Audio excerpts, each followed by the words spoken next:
One morning, a woman tiptoes into the kitchen, where her husband is peacefully enjoying his morning coffee and reading the newspaper. She sneaks up behind him and, without warning, gives him a firm slap on the back of his head. Startled, he nearly spills his coffee. "What was that for?" he exclaims, rubbing the back of his head and turning to face her. "I found a piece of paper in your pocket with the name Marylou written on it," she says furiously, waving the crumpled note in front of his face. "You had better have a good explanation." Her husband takes a deep breath, trying to remain calm.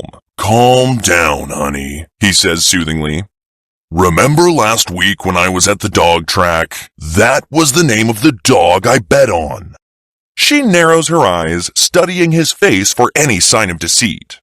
After a tense moment, she reluctantly nods and walks away, leaving him to his coffee and newspaper.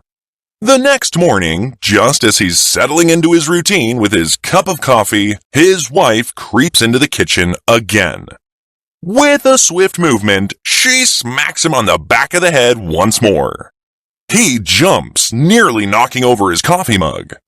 "What was that for?" he complains, turning around to see her standing there with a triumphant look on her face. His wife replies, "Your dog called last night." Goodbye.